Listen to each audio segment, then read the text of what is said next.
Hi there, this is Judy with Paper Palm Tree, and I have this cute little treat box for you today.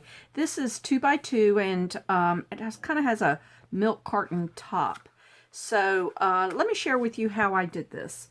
You're going to start with a piece of black cardstock, and this is cut at 8.5 by 5, and we're going to score that. You'll also need, I used Designer Series paper from the Spooky Nights collection, and it's in the holiday catalog that came out September 1st. So this came out of it. This is a double-sided, but I liked it. I thought that was a nice look on the black. So there are 4 pieces of this, and this is cut at 1 3/4 by 1 3/4. So 4 pieces of that. And then for this little bit up here, you need 2 pieces, and these are cut at 3/4 of an inch by 1 3/4. So there's 2 of those. And then I have one, this is Tangelo Twist. Yeah, Tangelo Twist. And this is cut with a 1 3/4 inch circle. And I'm going to use a scrap piece of vanilla for this sentiment. And I just have a piece of vanilla ribbon. And the ink I used on this is, I used the Tangelo Twist. Oh, wrong one. Tangelo Twist.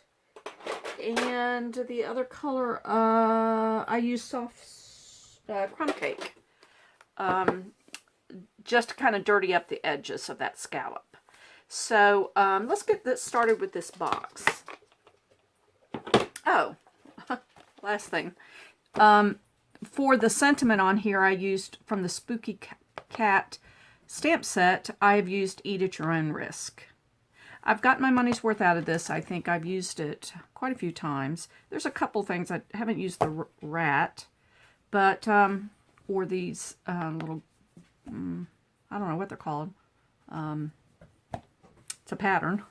But I have not used that. But everything else I've used on that. So that makes me feel good when I can use up every part of it. So let me get the scoreboard out. Move these aside.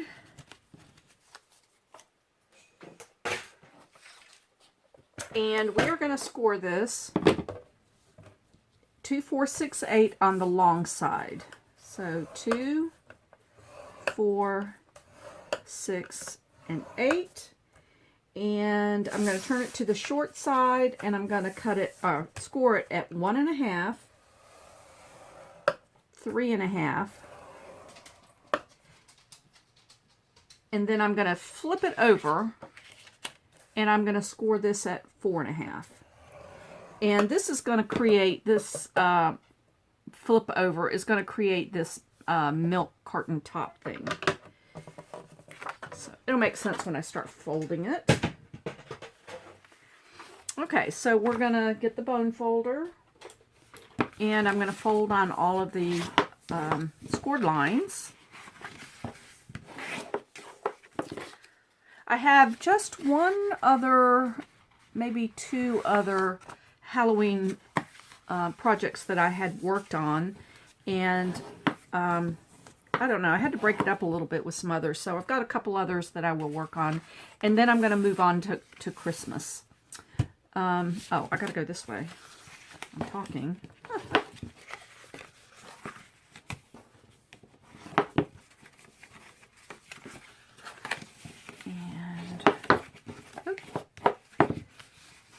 And one more.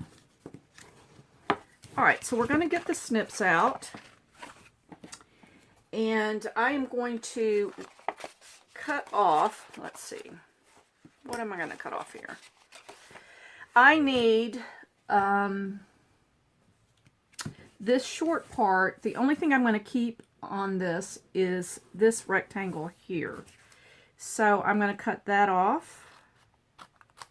And on that tab, because that's where we're gluing, that's going to be at a slight wedge. Like right there.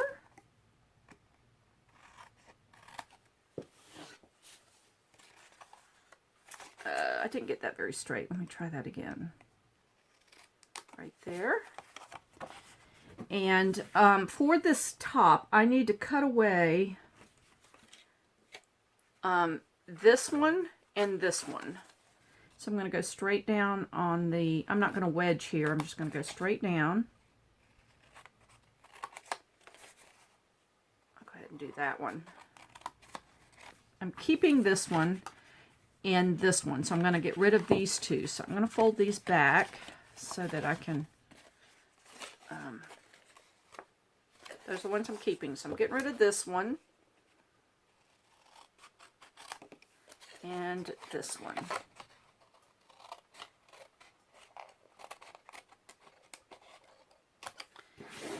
Okay, there's the two we're hanging on to. And then this is the bottom of the box. I'm going to go straight up on these. And I am going to do just the slight wedge on these because the boxes, as you know, fold better, fold together better. And one more.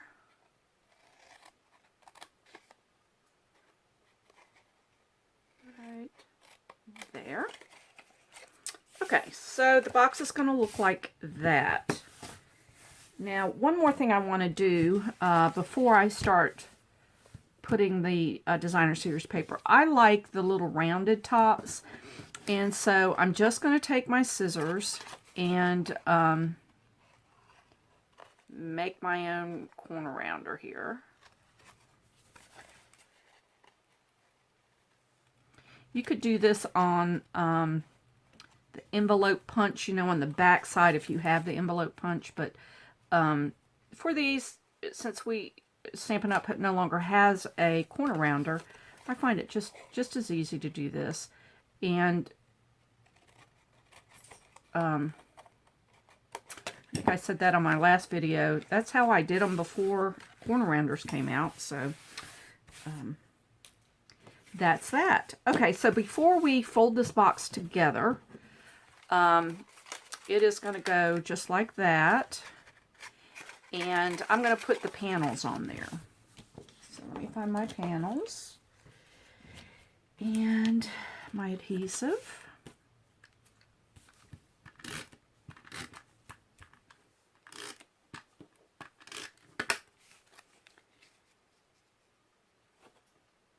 Cute paper. I really love that Spooky Nights paper. I've got several other projects I wanted to do with that paper, so that will be coming up. And right there. I like the stripe. The colors in this is good.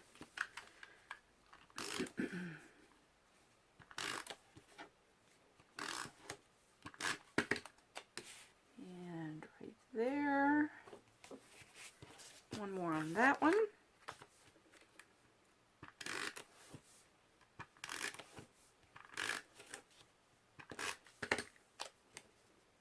There. And these two are going to go in these two panels. Right there.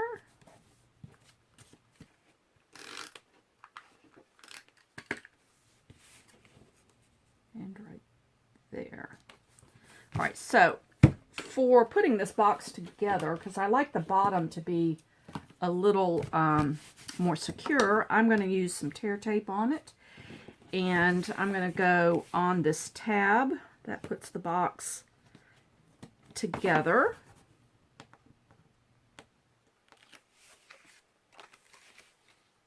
Like that. And let's see, that's my back, so I'm going to go there, there, and there, and I'm going to put tear tape on. You know what, before I do that, I think I want to trim just a little bit off there. I didn't do so well when I cut it before, so try it again. There we go. Alright, so there's the back. So I'm going to put the adhesive on this bottom flap.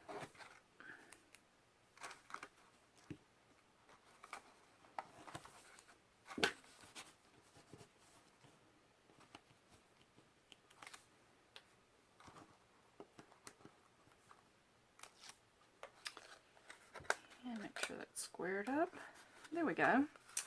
And I'm going to use just a regular hole punch on there. If I can get that lined up. There we go. And just center it right about there. And, okay, so to stamp, I'm going to use my Angelo twist. Go right in the center of that.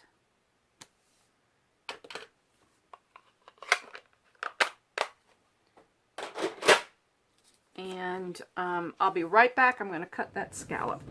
Alright, so for the last thing on this sentiment, I'm going to take my crumb cake and sponge the edges. Just to dirty it up a little bit. I think that's cute. And I'm going to... Did I do that on both? I think I just did it on the one. So I'm going to get my dimensionals and pop that up.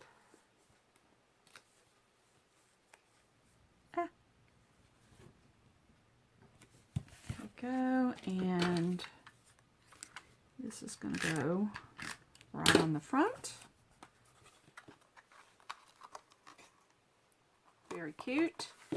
And the last thing is, I have one piece of chocolate. I'll put that. You can fit, I think I got like 4 in there. So you see, that's a pretty good sized box. So could hold a bigger piece of fun size candies or whatever. So on this, I folded this in half. Let's see how long this ribbon is. This is just shy of 6 inches. So I'm going to fold that in half. I'm going to go in from the, well, let's see if I can get that in there. Go in from the back. And I'm going to bring the 2 loops up through it. Like that. You could do it from the front too, but I don't know why I did it that way, but I kind of like it. So, and there we go. Isn't that cute? So you see how quick and easy these can be, and it has fun papers. You can do all kinds of things with this. So I hope you enjoyed today's video. If you did, if you'd hit the like button, and if you'd like to see more from me, if you'd subscribe to my channel, and check out my website. And if you want some Stampin' Up! Products, you can go to the website, and on the front blog page is a shop button, and just hit that. It takes you to the Stampin' Up! Site to purchase these. So, so there we go. I hope you enjoy, and until next time, bye.